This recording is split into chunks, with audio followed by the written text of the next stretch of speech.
two friends separately, they don't even know each other, who are very good at articulating. They both are on the spectrum. They're very good at articulating their experience.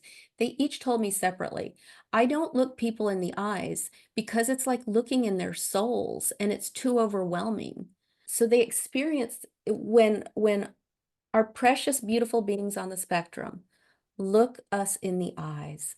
They experience our whole being, and it's completely overwhelming. Would Mm. I wish that on anybody? No. So, of course, no more work on eye contact. But that's, again, they see into our soul. That's a symptom of autism, and I'm putting that in air quotes, Yeah. being a beautiful example of this deeper connection.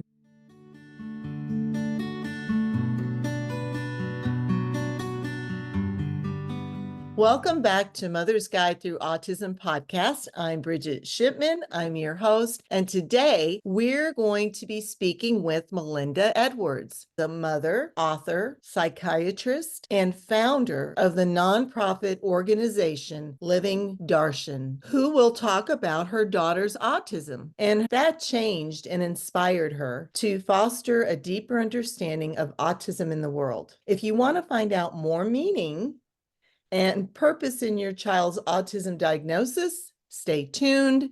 You'll be inspired by Melinda's story. Welcome, Melinda. Thank you, Bridget. It is a joy to be here. I've been looking forward to talking with you for some time now. So thank you for having me. You are very welcome. And I did a little reading about you. I'm just so excited to hear your story and so much more about you. So, will you just tell us just a little bit more about yourself before we get into your beautiful work that you do? Sure. First and foremost, of course, I'm the mother of a daughter who's on the autism spectrum. She's 15 years old. I am also, as you mentioned, I think a physician, and I work with underserved adults in South Carolina, including folks on the spectrum. And I'm an author of a book entitled Psyche and Spirit. It's a psychological and spiritual memoir, and the last third of it chronicles my journey with my daughter. Also a columnist for Autism Parenting Magazine, and as you mentioned, the founder of a nonprofit with the mission of deepening the understanding of autism in the world. But most of all, I identify as my daughter's mother. I love that because that's how I feel too. I'm a mother first, and everything else is because of that. So I Yeah. understand. Would you tell us about your daughter and correct me if I mispronounce this, Sachi? Did I say You that right? got it. Yeah, Oh, most people don't get it right the first time. So, yeah. oh, Well, I can tell you a little bit about her to start with. She is, as I mentioned, she's 15 and she is just a bright, shining light and spreads joy wherever she goes. She's really silly and likes to laugh, and she's very, very intuitive and athletic. Her favorite things are Uno Flip, the card game, and she also loves puzzles, and she can do those for hours. She's also a teenager, so we are definitely going through the emotional roller coaster of teenagehood. But let me back up a little bit and say that I grew up in a Mayan Indian village in Guatemala. And so I grew up with a different perspective on life. And from a young age, I just had this real longing for what I called truth with a capital T. And I didn't really even know what it was, but it kind of propelled my life for decades through a lot of different seeking, like therapy and meditation and all kinds of different things. When Sachi was born, all of that disappeared. All of that longing and seeking disappeared. She brought with her, and it gives me goosebumps every time I talk about this, but she came into the world with this exquisite openness and sensitivity on every level, and I sensed that. And I sensed that she was coming from this place of deep openness and profound sensitivity that I had been seeking all of my life. And her very being filled our entire home and my life with this profound openness and what I call love, this deep openness. Now, we also had, I don't want to downplay the challenges at all. That was definitely in the foreground before her diagnosis, but we had a lot of challenges. She didn't sleep at all for at least 9 months, hardly. Terrible pains, screaming and crying whenever we went out in public. I didn't understand it at the time, but she was responding to all of these stimuli that she was absorbing because she didn't have any filters and she was so open. And she has ongoing challenges now as well. She's not as sensitive to input, but she still is. Speech articulation, picking compulsion, OCD, so we've got our challenges. But you asked specifically about the diagnosis of autism. And it's one of those things, I don't know about for you, Bridget, but for me, when I knew that she was autistic, I'll never forget that moment. It's like those of us who remember the World Trade Center crashing, or anybody who was alive when Kennedy was assassinated. Those are moments that just are seared into your very being. And I remember Sachi was probably 15 months old at the time, and I knew something was off, like she was delayed, but I just didn't know. And I'm a psychiatrist, but I work with adults, not with children. So I was going, she was sleeping, taking a nap, a rare nap. And so I took the moment standing in front of my washer and dryer to just look into my psychiatric diagnostic manual at the children's diagnoses. And when I got to autism, every symptom, it was just check, check, check, check. And I just remember the blood going from my head all the way down to my feet and the book dropping and just being like, "Ugh." And it was just like the biggest gut punch, just and so a month later, the diagnosis was confirmed by a developmental pediatrician. And at that time, I didn't have any other paradigm for autism other than the traditional medical disease paradigm, which is valuable. But I've learned since then it is absolutely not the only piece. There is so much more going on than this medical disease paradigm. So I launched into that from a place of fear. I was terrified that two things, and stop me whenever you need to, Bridget, because I will go on Oh, and you go on. on. You go Okay. on. Okay. Your Um, story. I love it. I was really at that point after her diagnosis, I was driven by fear. My awareness of this openness and profoundness that she brought with her moved into the background because fear took over. There were two main fears that just propelled me for several years. One was, will she ever be able to be independent? Who will take care of her when I'm gone? I'm a single mom. She doesn't have any siblings. So that terrified me that she would not be cared for when I was gone. And the other was, for me, life is about loving and being loved. It's just that's what being human is about. And I was terrified that she would not be able to experience love, just loving and being loved. That was a misconception on my part, that autistic people are not connected and can't love or be loved. So those two fears drove the show for the next several years. Yeah, I aligned with that, right? I mean, that's what Joseph and I in our book, we talk about the flip, right? That Joseph's doing his thing and I'm over here, like you said, the gut punch and deep grief and things, and he's living his best life. So I'm so aligned with the gut punch and the misconceptions that we have, because really autism is so complex and you Mhm. don't know what you don't know. And there is a grieving process and a whole thing that comes with it. And so I'm thank you for being so vulnerable and transparent, because Yeah. like anyone listening to this that is finding out or suspecting that their child might be on the spectrum, you're gonna be okay, right? Yes. It's gonna be Yes. a struggle, but you're Yes. gonna be okay. Absolutely. And more than okay. You Yes. will come through this stronger and deeper and wiser. And hopefully, by the end of this conversation, we'll be talking also about the gift of having autism in our lives, which is what I've come to. It doesn't mean it's easy. It's not an easy gift. It's extremely challenging. But what you said too, Bridget, about grief, I think that's so important to acknowledge that sometimes parents feel guilty because they feel grief.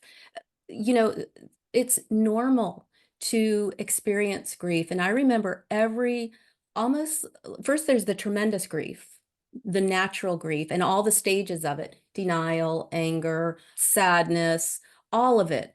But with every milestone that was unmet, there would be another layer of grief. So it's layers and it doesn't all happen at once. And just to be able to allow ourselves that, if we don't allow the grief to wash through, it will come back to bite us in other ways through depression or anxiety or other ways. Depression is emotions depressed, right? And so if we don't let that flow through, and hopefully we can lean on each other and lean on our friends, and because it's really hard to navigate the grief alone, very hard. Yes, it is. And thank you for that. I think it is important for our listeners to hear that. And you started off with the profoundness of your beautiful daughter's spirit. And I connect with that too, because I always talk about Joseph's profound one-liners. And like he's got this human has got it going on. So that brings me to my next question of how your daughter's autism has changed you. Mm. Oh, and where to start, you know? So she and also my patients on the spectrum and my friends on the spectrum, but of course primarily Sachi, because she's my daughter. They've not only deepened my understanding of autism, but they've really shifted the whole way that my whole way of being in the world. You know, like I said before, in the beginning, all I had to go on was the traditional medical disease paradigm. And I was on that bandwagon. And I don't regret all the, hundreds of therapies that we did. We did everything, anything that I was sure wouldn't hurt her and anything that wouldn't send us into bankruptcy. And that was the fear driving it. And I don't regret any of that because, that our when we provide our kids with support, that helps them learn how to navigate this very challenging world. But I was coming from a completely different perspective back then, where I was trying to get rid of her symptoms and make her more normal. Again, Mhm. out of love and fear, but it was misguided. And it pains me some to this day to say that I was trying to make her more normal, but I was, so that she would be able to love and be loved, so that she would be able to get a job, so that she would be able to have friends, all that kind of stuff. So what happened as we were going through, single mom here, juggling all the babysitters, working full time, implementing all these therapies, very little sleep, all of that. I was just going through this extremely busy life and on this fear bandwagon, I would get glimpses. It's like the curtains would part, and I would get glimpses that there was a lot more going on here than than treating the symptoms of autism. And I'll give you some examples. Sachi, even before she could talk, would feel other people's emotions. So even when someone would come in, like a friend of mine came in, I knew she was deeply grieving. She had just lost a loved one, but she put on a happy smile for Sachi. Sachi began to weep deeply. And she was feeling my friend's grief. And this happened all the time with me. When I would come home from work, if I was frustrated, she would start expressing whatever another person was feeling. And again, kind of coming back to that porousness, that openness, that exquisite sensitivity where there's no barriers, no boundaries. When Sachi started speaking, she would speak my thoughts. And I denied it for a long time. I would tell myself, I must have just said that, I was so busy. I must have just said that, or I must have said that a while ago. I just don't remember. But no, it kept happening. And finally, I couldn't deny it anymore. She was speaking literally so absorbent that she was picking up on my thoughts. I remember her teacher, Mrs. Stollenbarger, I think she was in third grade, telling me that the kids, this was at a Montessori school, they all sat around in a circle and they were introducing themselves by name. And when they got to Sachi, she said, "I am love." She didn't say her name. That's what she saw herself and sees all of us as, love. I That, just got goosebumps. I'm yeah, sorry. Like I me can too. so feel that. That is just beautiful. Yes, that was just, spontaneous and pure. And, a couple of other examples that were really, these were glimpses, where the curtains parted in just my rolling down the road in my fear mode, like they halted me in my tracks. to the point where finally I couldn't deny it anymore. Like the curtain stayed parted, but a couple more examples that were shifting points for me. One was we had been working on pronouns for a long time and still do, to tell you the truth, some. But she doesn't understand, or didn't, especially in the past, pronouns I, you, he, she. So my friend Mary, who's extremely intuitive, comes over, and Sachi said to her, I think Sachi was probably 6 or 7, and said, "You show you your room." And I just kind of sighed, this mother sigh that we all have because we're so exhausted from all the effort we're putting forth into teaching our kids how to learn about this crazy world. And I said, "Mary, she's telling you, I'll show you my room." I said, "We've been working on pronouns. She doesn't understand I, you, he, she, and it's just a challenge. We've been working for years on this." So Mary puts her hands on my shoulders and she says, "Mindy," because I go by Mindy, she said, "Of course she doesn't understand pronouns. For her, there is no I or you or he or she. There is no separation. She is she is not separate. Her experience is not separate from yours or from mine." And I got it. And it was just such a clear example of how the medical disease paradigm, the lack of understanding of pronouns, or let me shift it, the symptoms, the lack of understanding of pronouns are so often a reflection of this deeper connection. So Mhm. we would call that a symptom, but it's actually this deeper spirit connection. I'm not talking about religion, I'm talking about that deeper Yeah. connection to everything. Another thing that happened that woke me up was we went to see a musician one night. Sachi was probably 4, and we love chanting music, Hindu chanting, like call and response. And so we went to see one who was visiting from India and thoroughly enjoyed it and came back home and got on with our busy lives. And about a year later, Sachi still couldn't talk very well, and she started saying, "Shada, shada, shada." And I had no idea what she was saying. I didn't have any context for it. I couldn't understand.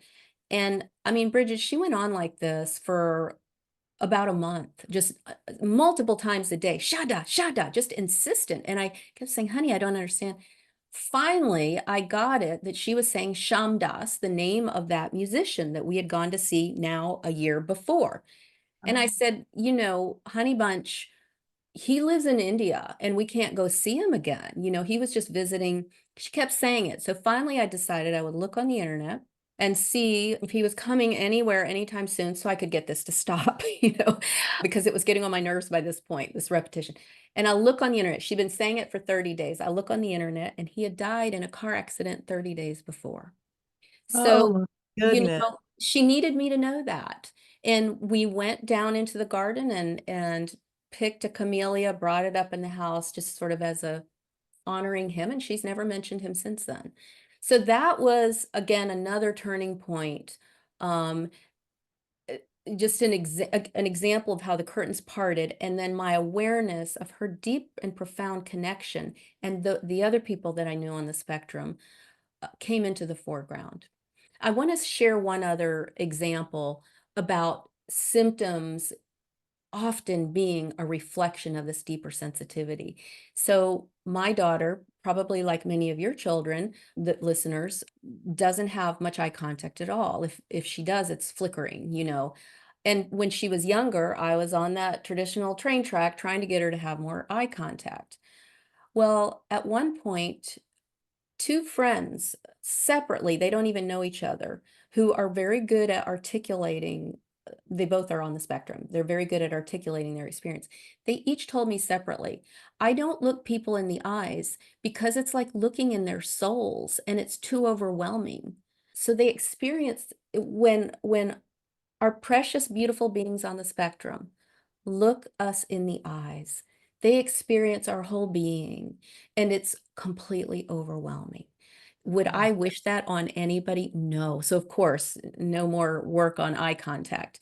But that's, again, they see into our soul. That's a symptom of autism, and I'm putting that in air quotes, Yeah. being a beautiful example of this deeper connection. There are no barriers for them. There's this openness. Same with meltdowns. Those are a symptom, but they're a reflection of this deeper sensitivity. And when our kids whether they're children or adults, have meltdowns, we don't always know what's causing it because they're picking up on so much more than we are even aware of. They're picking up on energy, they're picking up on people's emotions, they're picking up, we don't know what all they're picking up on. So I'm, circling way back around, but in terms of how my daughter's autism changed me, just so aware now of her purity, her innocence, her openness, her inability to manipulate. And this is true of everybody I know on the spectrum, inability to manipulate, just this purity, exquisite Mm. openness. And this awareness, like I said, that the symptoms of autism, the exquisite sensitivity of body and heart are really a reflection and a manifestation of an exquisite sensitivity of spirit. I couldn't agree with you more. I don't have those. Well, first of all, let me just go back because I'm so enjoying this in a way that just confirms it's a like a this to me, it's a big affirmation of what Joseph's dad and I thought when Joseph looked me in my eyes right after he was born, Mm, and things changed, right? But in mm, that moment, and his dad and I were like, do you think that they pick us? That it was a spiritual mm. moment, okay? Yes. And you believe it, not believe it, but it's a knowingness that you have Yes. inside. And I do believe that Joseph has many of the qualities you're talking about. And I also have other mother friends now, as I meet different moms on my Yes. journey who have stories about their children that are nonverbal knowing things. I mean, they just Yes. know things. Yes. And I love this conversation so much because I think anyone who's listening needs to hear that because you're not just making this up in your head. No. No. It's like Yeah. there is more to the story, in other words. Absolutely. And the other thing I would say is even if, your child isn't giving you overt signs of this, like my daughter speaking my thoughts and things like that, I promise you Yeah. that your child is deeply connected, whether it's very apparent or not. And usually it's not. It's a paradox because our kids look disconnected, right? They don't look us in the eye. My daughter would stare out the window. Even when I jumped up and down in front of her, she would just stare through me. It was like she wasn't here. It was like she wasn't here in her body.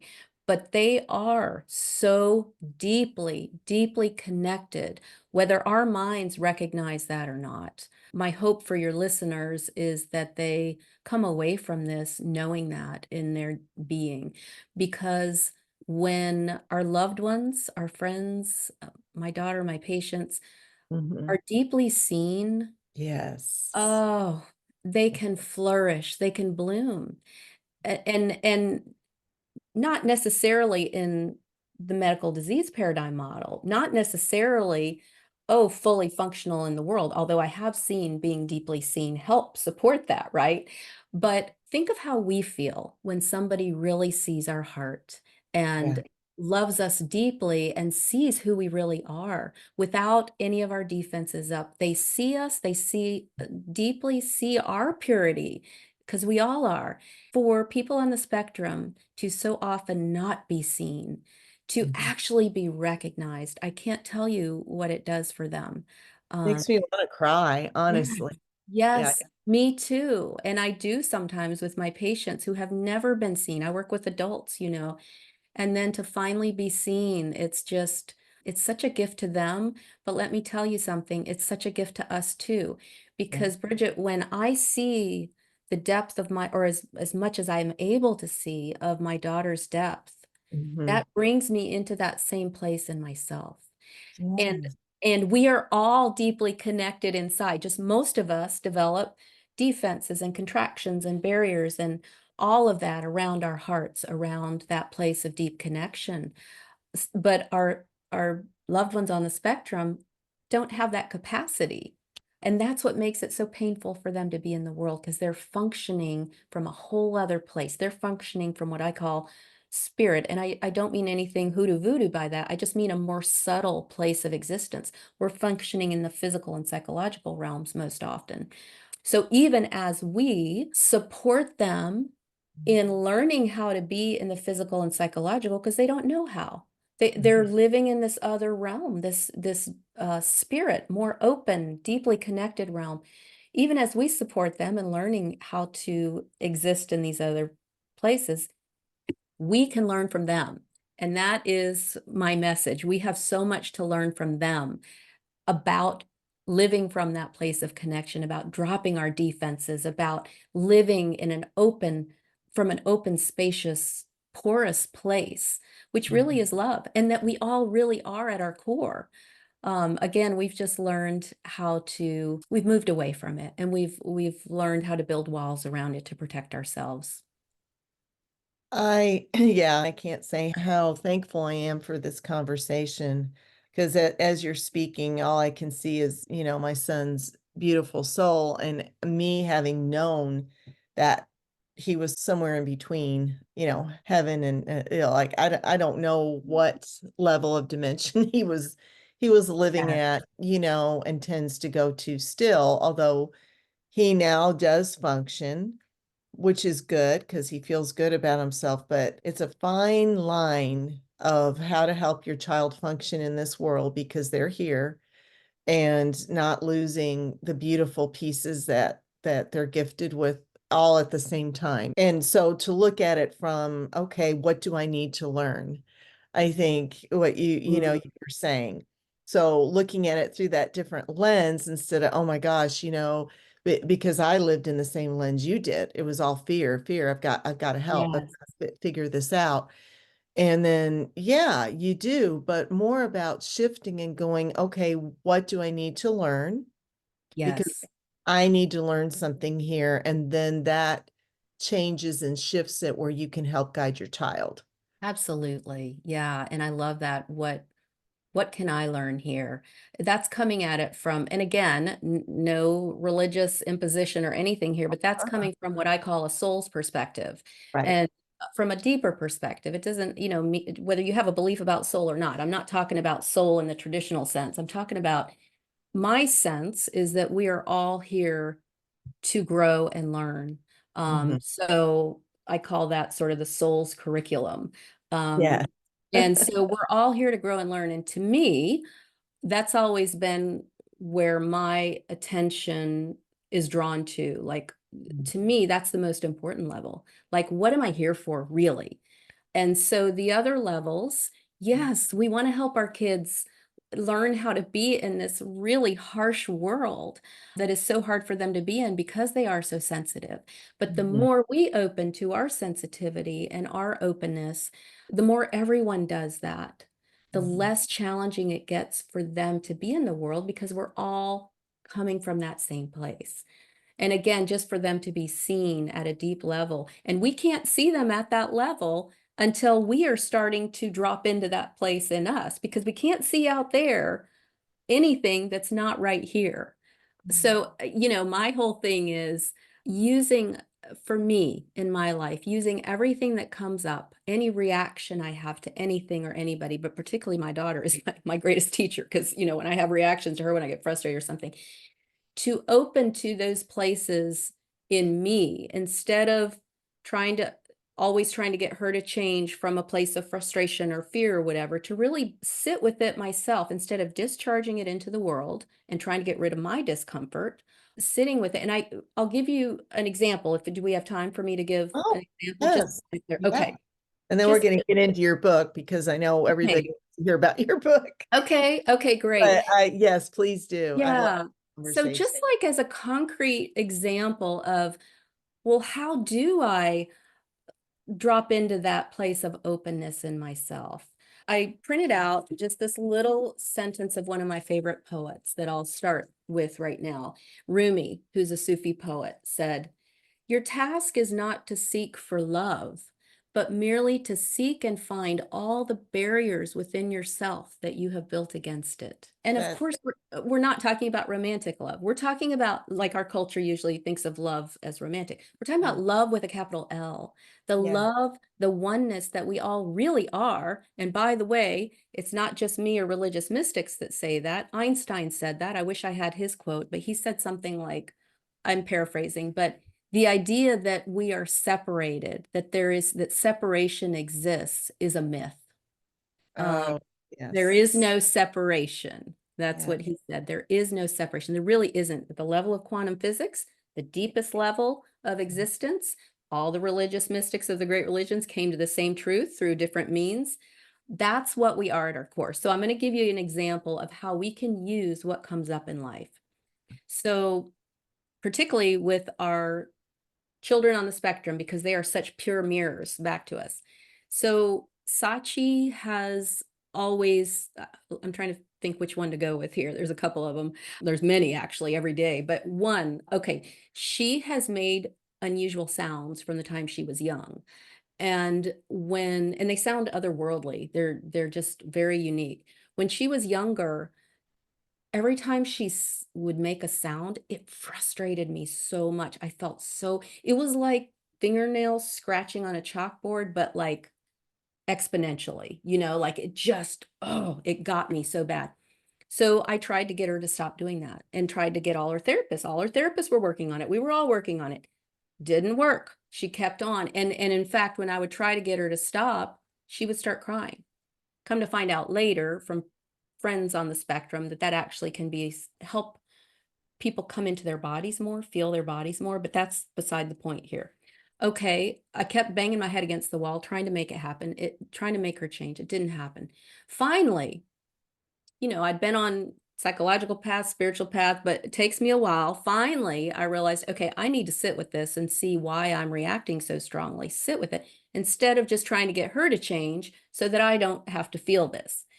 So I quit trying to make her change and I just sat with that fear and frustration. And this was over time. Like, instead of letting myself discharge it into the world through whatever, we discharge things through all kinds of things, jumping on the internet, drinking alcohol, eating, all kinds of things we discharge energy through. But I held it, and it was almost intolerable. I could hardly bear it. Okay. Held it. It just shook me up, held it, held it. Over time, it began to dissolve. And what came forward behind this frustration and anger was fear. So that was Mm, the layer underneath it. Okay, so I sat with the fear, tremendous fear, same fear that she wouldn't be loved, that if she's making strange sounds, how is she ever going to have friends? Just this terror of her existence in the world. And so I sat with that, didn't discharge it, didn't, just tried to hold it as best as I could. Again, over time, sat with that, and that dissolved over time. And what came from underneath that layer was grief and sadness, tremendous grief of her having to be in this world, in such a harsh world, of her having to, uh, be in a world where she's so beautifully unique, where the world might not accept it. But this grief opened even more and more. So it was her separation, what I was viewing as her separation from the world. It opened more and more to my separation, my feeling of isolation in the world, and opened to this place of deep, deep, profound grief of human separation, of just the condition of being human, this tremendous grief. And so I stayed with that, at times weeping with this grief. And Bridget, it opened into this exquisite tenderness of heart, exquisite sensitivity, this open tenderness, what I call love. And mm, so I'm sharing this so that you have like a concrete example of how everything really is, everything we experience, every reaction we have mm. really is and can be a doorway back to the love that we all are, that openness, that tenderness, that place of non-separation that we've all experienced at different times. Yes. Whether we're watching a sunset or praying or meditating or whatever, we've all had glimpses of that. But every reaction we have that comes up can be a doorway back home to what we are if we're willing to walk through it. And it's not easy. It's especially the paths we all have, our soul's curriculum as parents of folks on the spectrum. These are particularly intense paths, but particularly ripe. And what I recognize with the path of autism is that it's a direct path home if we choose to take it. Other paths, maybe not as intense, you can get off on exit ramps and go here and there and play around. We don't have the luxury of playing around. Thank God, because we have an opportunity for a direct path home. But boy, can it burn the bejesus out of us, burn us up in the process in a wonderful way. Yeah, absolutely. I love one of my spiritual leaders is Michael Beckwith, and he talks about how pain pushes, pain teaches. If you can allow exactly what you're talking about, the pain to move through us and then get to the other side. And it's always love It on the is. It always. always is, So because that's what we scary. really are. Yes. What we really are shines through when we Yeah. are able to allow the walls to dissolve. Yes, and that's the message, and it's a powerful one. I know already that your book, Psychic and Spirit, or Psyche, excuse me, and Spirit, how a psychiatrist found divinity through her lifelong search for truth in her daughter's autism. Tell us about that. I feel like you already have been. Yeah, I have, but I can But tell you a little bit more. Sure. yes, because I know our listeners are gonna want to get this book. I know I do. I mean, I was looking it, I read about it, I read all the stuff about it, but I need it in my hand. Uh-huh. I'm one of those people. I must hold this book. I'm the same way. I like paper, but it is available on Kindle too on Amazon, also Barnes and Noble. But anyways, it's what I call a psychological and spiritual memoir. So Mhm. it chronicles my entire life up until now. And the intention in writing I felt this river trying to move through my heart. I won't go into how synchronous things were that happened around the time of the pandemic for me to take a year off in order to be able to write this. But so it starts with growing up in a Mayan Indian village, the daughter of missionary doctors, and that longing for truth that propelled my life. There was a lot of suffering in my life, some trauma. And then when we moved to the US when I was 12 and 13, I share, and my goal was to share everything in a very vulnerable, open way, because in my experience, that's what's helped me. That's what has brought me into my heart more is when teachers or therapists or share at least something deeply personal and vulnerable.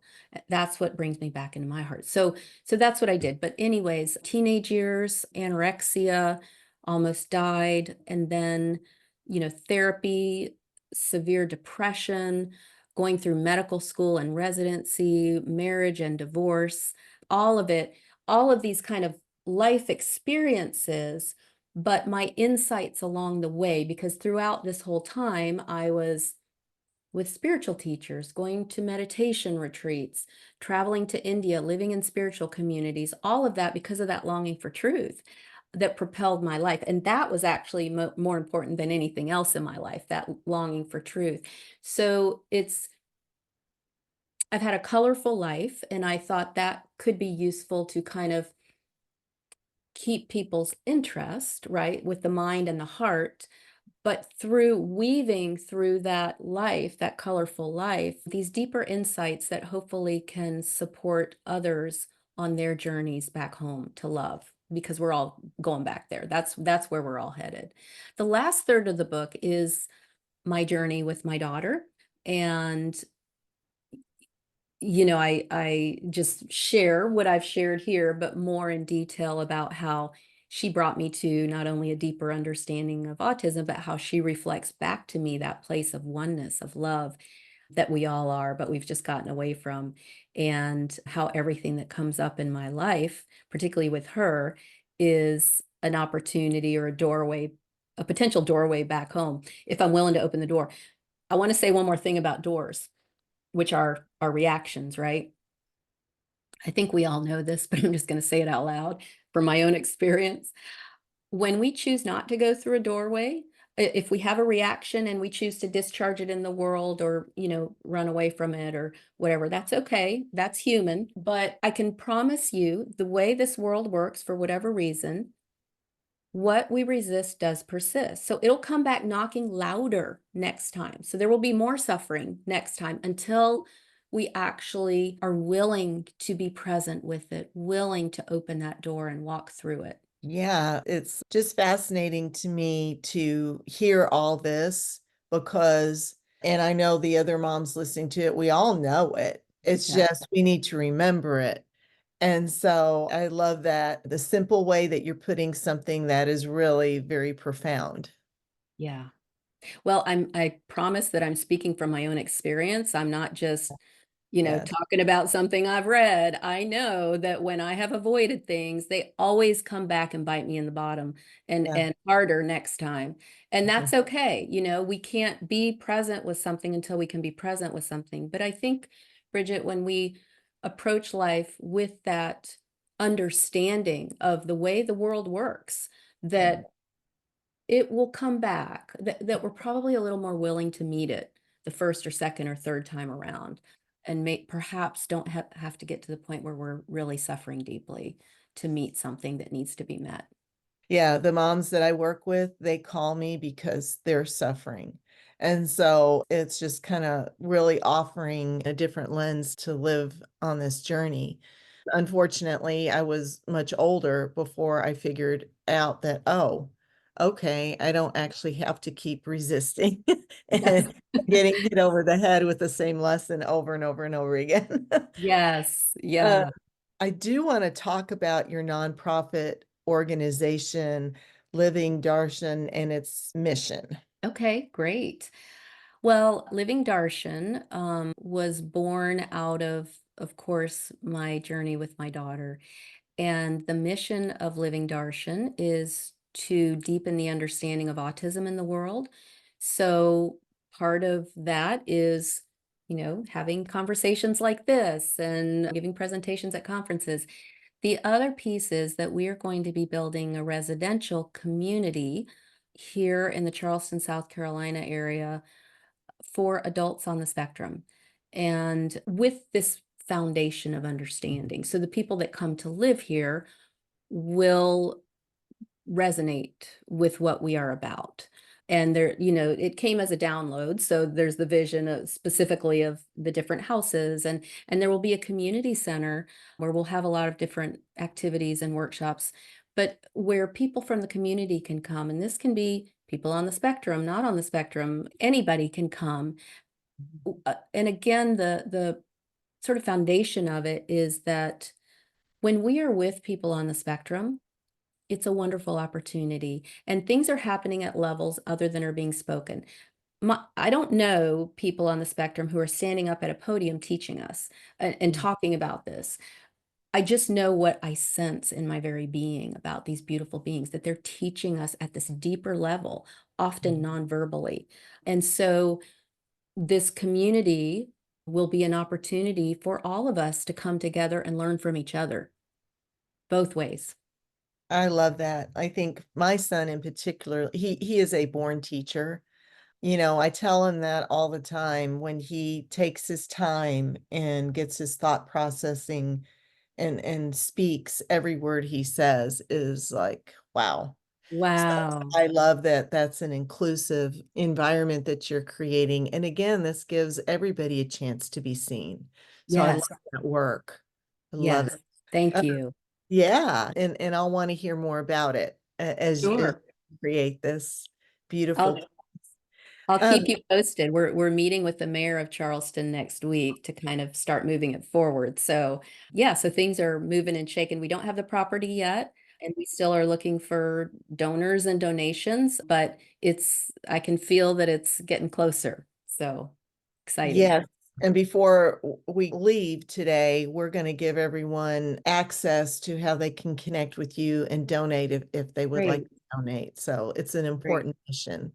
What is your advice for moms raising kids on the spectrum? Do you have a piece of advice? You've given so much, but if Oh, one particular lesson.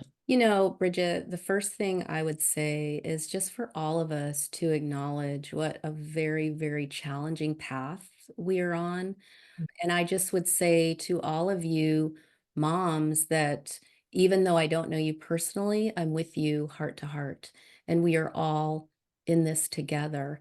And when we can, let's lean on each other. It's so important because it's so hard to do it alone. So we can gain strength from each other.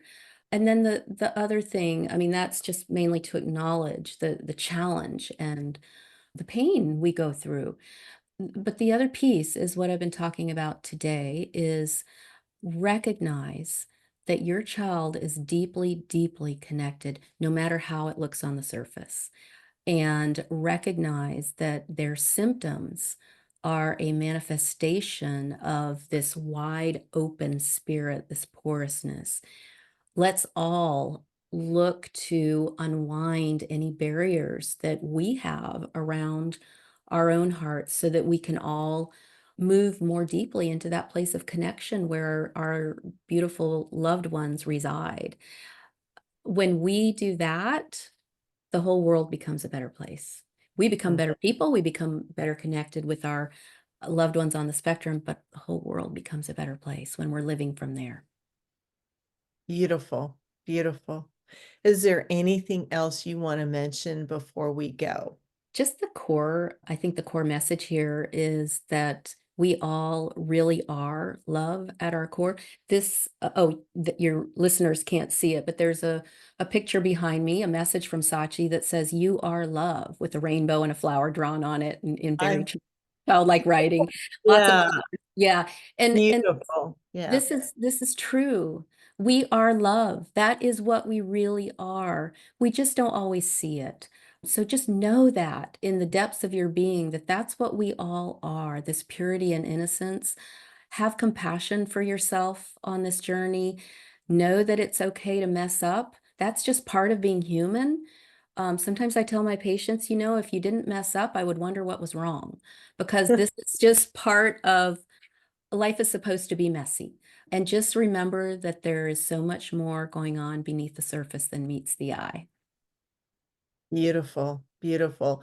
And those of you that are listening, if you do want to see and I've been noticing that picture the whole time we've been talking, but you can catch us on our YouTube channel too. So if Okay. you want the visual, they can check it out there. But I want people to know where they can find you, connect with you, donate, all the beautiful things that the work that you're doing.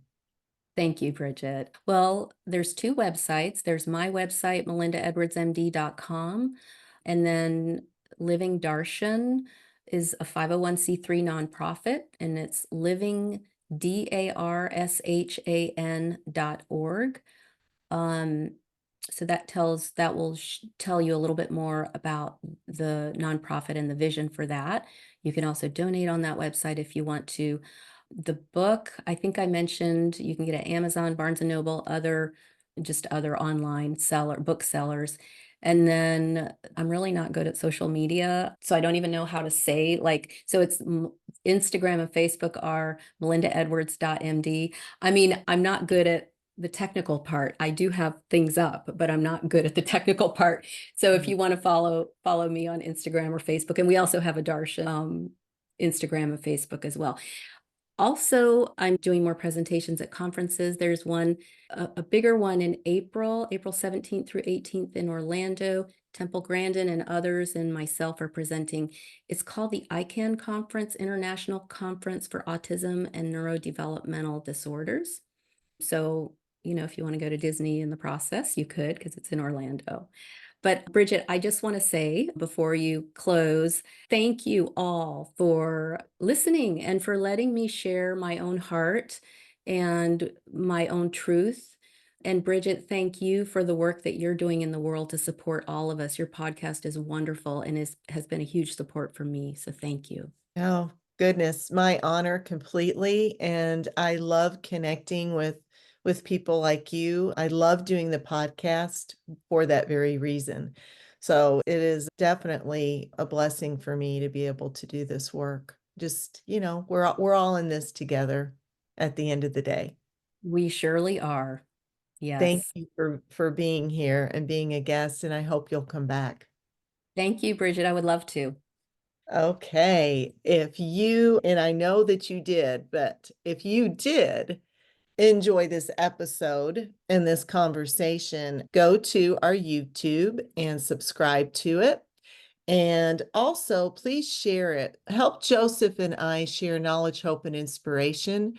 And let's build our community and just help support each other. And you can do that by subscribing, and you can do that by sharing your own story. So I'll see you in the next episode.